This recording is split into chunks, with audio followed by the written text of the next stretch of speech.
Hello and welcome to the West Asia Post. I am Ghadi Francis and this is our weekly show where we bring you all the latest updates and stories from West Asia. Today our top story is from the Kingdom of Saudi Arabia. The Crown Prince Mohammed bin Salman has been appointed Prime Minister. Now this is a position that is usually preserved for the king, but MBS has been the de facto leader of Saudi Arabia for years now. So why this sudden cabinet reshuffle? We get you all the details in this report.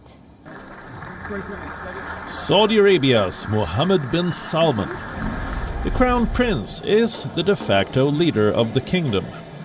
Now, in a cabinet reshuffle, he has been named the Prime Minister, a post that is usually reserved for the kingdom's king. MBS was appointed as the heir to the throne in June 2017. But his growing prominence has never been more apparent.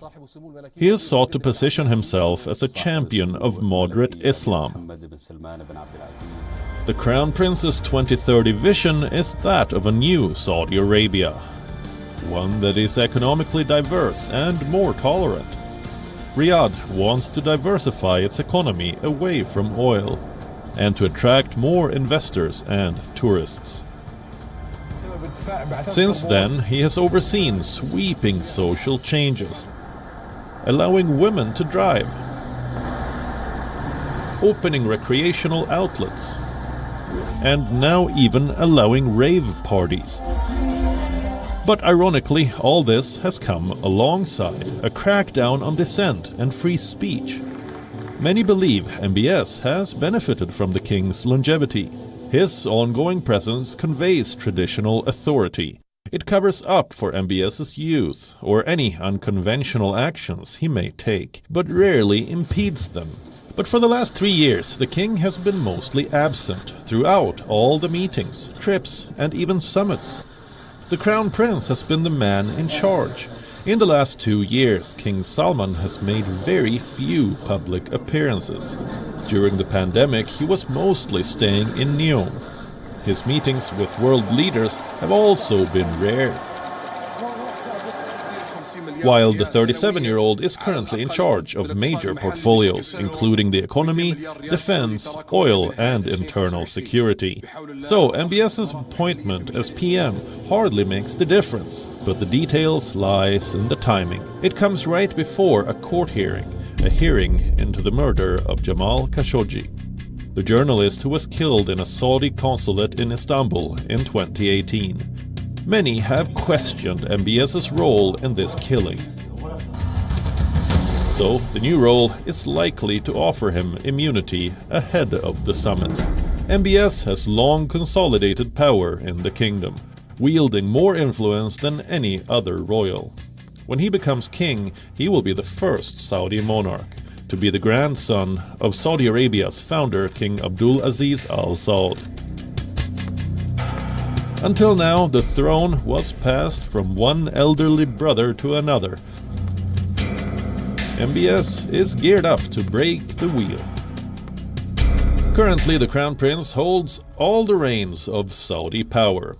He does not seem bothered by who knows it also. This is because MBS has no real competitors. Since his rise to power, he has driven out one rival after another, inside or outside the royal family. So MBS's path to the throne seems clear. The king is no longer in the picture. For many, MBS is no longer a king in the making. He is a king in the palace. West Asia Bureau, WION. World is One. Iran, Iraq and the Gulf. We have a lot more lined up for you in this edition of the West Asia Post. But first, as usual, let's take a quick look at the headlines.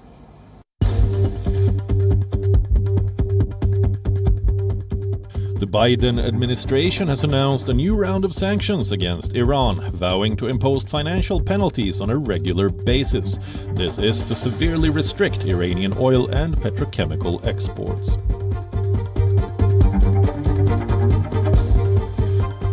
Women returned to Kuwait's National Assembly as the opposition won a majority in the Gulf's only fully elected parliament. This is the 6th election in the Gulf nation in the last 10 years.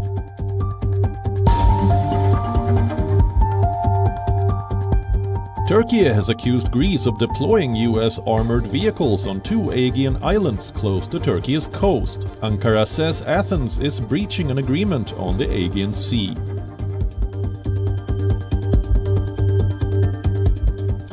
Supporters of Iraq's influential Shiite cleric Muqtada al-Sadr have attempted to storm Baghdad's Green Zone government area. This as rockets were fired in Baghdad's Green Zone, with a few landing around Iraqi government buildings.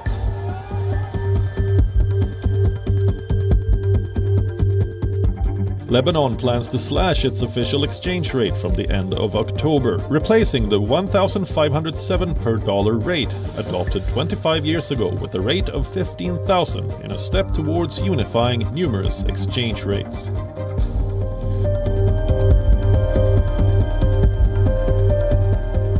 China is gifting Qatar two giant pandas to mark the 2022 FIFA World Cup. Chinese ambassador to Qatar said that pandas named Suhail and Soraya would arrive in the country next month. German Chancellor Olaf Scholz is in the Gulf, hoping to secure new partnerships with oil and gas-rich countries. Now, he has already met with the leaders of Saudi Arabia, the United Arab Emirates and Qatar, hoping to agree on how to meet the nation's energy needs since the Ukraine war. Now the question is, can Gulf nations secure energy supplies in Europe? We tell you. In 2021, Russia was Europe's largest energy supplier, supplying 40% of all its oil and gas requirements. So Europe was running on Russian gas. Its largest economies could not live without it, but the war in Ukraine changed it all. Europe is now scrambling for energy. They are facing a cold and dark winter. So German Chancellor Olaf Scholz flew to Saudi Arabia. Part of a two-day visit to the Gulf, what he hoped for was new energy deals. He held talks with Saudi Crown Prince Mohammed bin Salman. Then the Chancellor headed to UAE and Qatar, all in the hope for new energy deals. We also import fossil resources from Saudi Arabia. For the future, however, it will also be a question of creating opportunities on a large scale to use hydrogen in Germany, which is produced here and also in other places. By the way, often and very predominantly with technologies developed in Germany. Then it was a quick stop to the UAE. Germany company RWE has signed a deal to secure a delivery of 137,000 cubic meters of LNG. This will be sent to the new LNG terminal near Hamburg. The company also signed a memorandum regarding a long-term deliveries from 2023. Germany is also on the lookout for sources of green hydrogen produced using renewable energies that it hopes to source from the Gulf. After the UAE, Scholz headed to Qatar. He and the nation's emir discussed long-term plans for shipments of gas and hydrogen. Germany and Qatar have been discussing LNG supplies for several months, but Berlin has been reluctant to commit to long-term contracts. The Qatar meeting did not reference any agreements on supply. Here in Doha, I spoke with the Emir about LNG supplies in the light of current energy crisis, and we want to make further progress on this soon. At the same time, we will push ahead with cooperation on hydrogen, which will play a key role in the decarbonization and electrification of our economy. The meeting suggested one thing. 4 years ago, Mohammed bin Salman was a global pariah. But now, things have changed. The energy crisis have put Western economies on a back footing. Energy wars have trumped human rights. First, it was US President Joe Biden. Then it was French President Emmanuel Macron. And now, German Chancellor Olaf Scholz. Everyone is turning up in West Asia to coach the Crown Prince. Not only him, also other Gulf leaders, turning a blind eye to the human rights situation. Their priority remains energy security, and the recent meetings have made that extremely clear. West Asia Bureau, WION World is One. Iran has launched deadly cross-border strikes into northern Iraq, targeting Kurdish groups who it says are fueling protests. Now protests continue in the country over the death of 22-year-old Kurdish woman Mahsa Amini. As growing unrest continues in Tehran, Iran now says it was targeting terrorists' bases, while the US described these strikes as brazen. Take a look. Iran has always had a rebellious streak. It was the cause of two revolutions in the last century. The Constitutional Revolution in 1905 and the Islamic Revolution in 1979.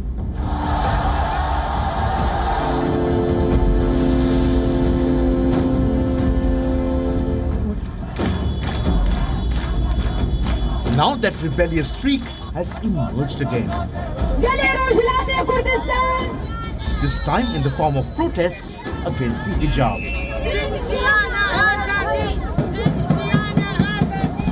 Earlier this month, a 22-year-old Iranian woman died in police custody. Her name was Mahsa Amini. Her crime, not wearing the hijab properly. Since then, protesters have taken over the streets of Iran. There are daily demonstrations, sloganeering, and global condemnation. The protests got so big that President Ibrahim Raisi had to finally break his silence. This matter will surely be pursued, and I, as a responsible figure, just as I told her family, have placed our priority in this matter on clarity. He says Amini's death was a tragic incident, but calls the chaos in the country unacceptable. For now, Iranian riot police have been deployed in Tehran's main squares. They are clashing with the protesters. Protests have continued for almost 2 weeks now, spreading to at least 80 cities and towns around Iran. The nationwide demonstrations have stepped up pressure on the state, with protests turning violent in many parts. But now all women from Iran are here. We're not afraid anymore because the whole world understands us now. Even if you kill me, there'll be other girls who will be raising their voices. I had to struggle because of my tattoos. They intervened in every way when we were in university. They told us things like, why do you show your hair? Why do you paint your nails? Even 7-year-olds are forced to wear hijab. At last count, the crackdown has claimed at least 76 lives. Over 1,200 people have been arrested. Security forces are using tear gas, clubs, and in some cases, live ammunition. The Islamic Republic's red line is the security of the people's life and property. We cannot in any way allow the trespassing of the life and property of people and for people to want to disrupt the security of society. Tehran is now blaming Kurdish separatists for fueling the protests. The Revolutionary Guard are bombing Kurdish targets in northern Iraq. They say Kurdish separatists are funneling weapons to stir and sustain the protests. According to Kurdish officials, the strikes killed at least 13 people. Amini's death has also put the plight of Iran's Kurds back into focus. Nearly 8 to 10 million Kurds live in Iran.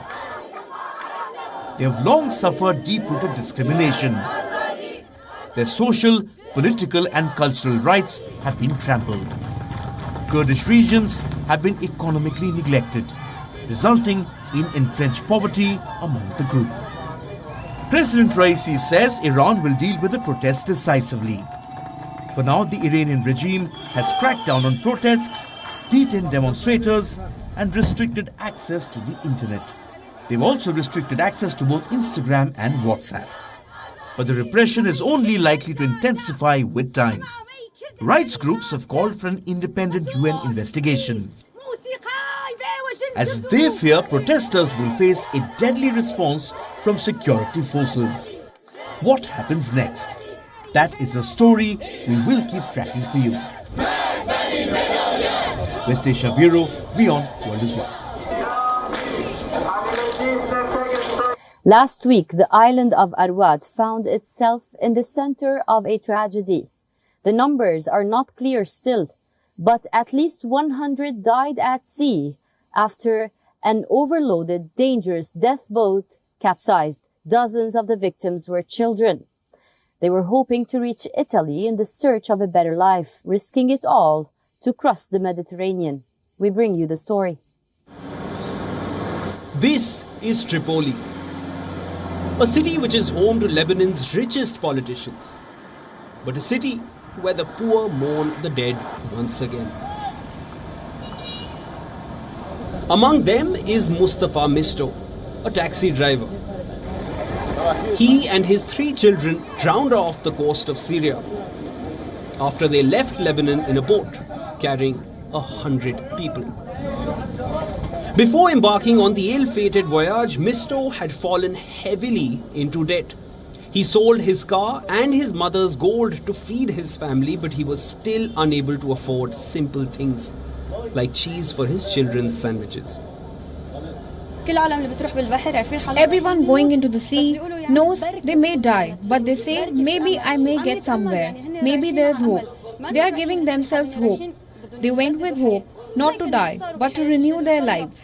Now they are in a new life. I hope it's much better than this one here. At least 94 bodies were discovered when the boat capsized. Most of them were children. This makes it the deadliest such voyage yet from Lebanon. The tragedy highlights soaring poverty in northern Lebanon, especially in Tripoli. The stark inequalities are back in focus. Tripoli is home to a number of ultra-rich politicians. In fact, the country's billionaire Prime Minister Najm Mikati is from the city. But it has enjoyed little in the way of development or investment. This is not the first tragedy in Tripoli. This conspiracy against Tripoli must be premeditated to send our children to exile and empty out the city. This is a conspiracy. They shouldn't lie to us. They are liars and criminals. These are not the first people they have killed. For years, Lebanon has been a host for refugees. But now it is a departure point. Hundreds of Lebanese have tried to reach Europe on boats from their country's shores. This time, it was a failed mission for these 100 people. This is a tale repeated many times across the region. Thousands of migrants stuck at sea and at borders. What they hoped for was a better future. One far away from the conflicts in their countries.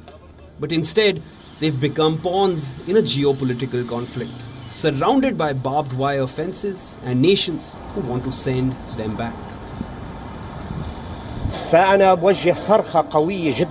I shout to the leaders of northern Lebanon.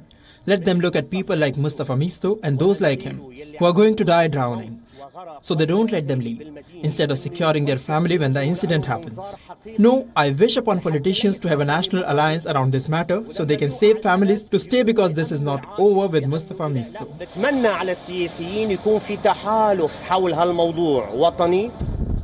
The migrants dreamt of a better future. Instead, what they got was this: dangerous seas, freezing cold, days of camping in sub-zero temperatures, dangerous terrains, razor wire fences, and hostile border guards that refuse to let them in. For many of them, it is a life in limbo. They want a better life, but they are caught between the fear of returning to their conflict-ridden homelands and the hope of a better life ahead. West Asia Bureau, WION World is One. Salt and salt rooms. They were used once in Egypt to preserve the dead. But salt rooms were part of Syrian prisons during the war. They were used to store the dead as morgues ran out of space. Now over 100,000 people died in prison since 2011. This forms around 1/5 of the total fatalities in the war. In this show, we bring you a special report on what life looks like inside these salt rooms. Listen in. When a Syrian prison guard tossed him into a room, inmate Abdo was left surprised. He was found standing ankle deep in what appeared to be salt. For him, this was a new experience.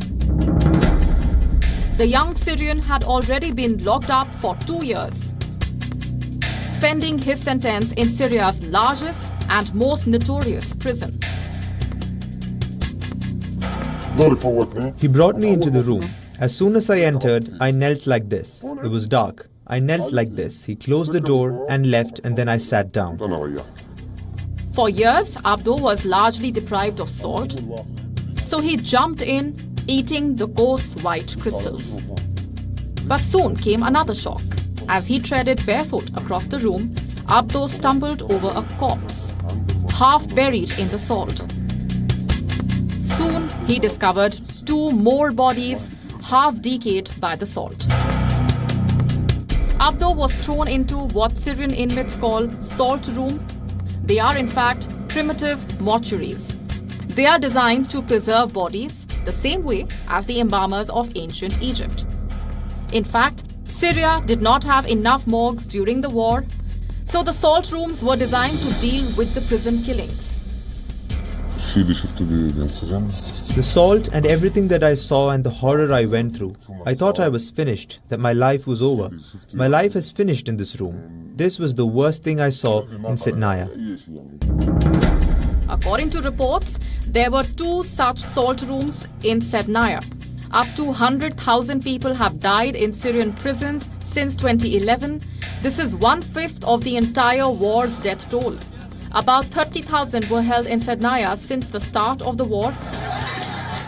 Only 6,000 have been released.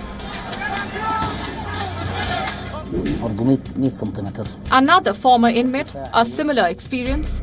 The 42-year-old once found himself in a salt room, standing in a thick layer of salt with 4 to 5 bodies. The bodies, he said, looked almost mummified. Why did I say they look like mummies?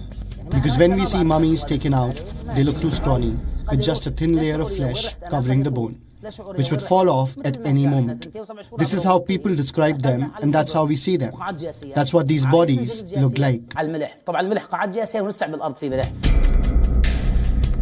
The initial purpose of the salt rooms was to preserve the bodies. It helps contain the stench and protect others from infection. A body can remain in salt the same way as refrigerators. But what it does is alter the surface anatomy. Ancient Egyptians used it to turn bodies into mummies. Salt rooms in Syrian prisons tried to do the same. Except many were used to cover up the horrors of the war. West Asia Bureau, WION World is One. That's all we have for you on this episode of the West Asia Post. I will see you next week with a brand new lineup, bringing you more stories from the world's most volatile region. Until then, stay safe. I am Ghadi Francis, coming to you from Lebanon, and you're watching WION World is One.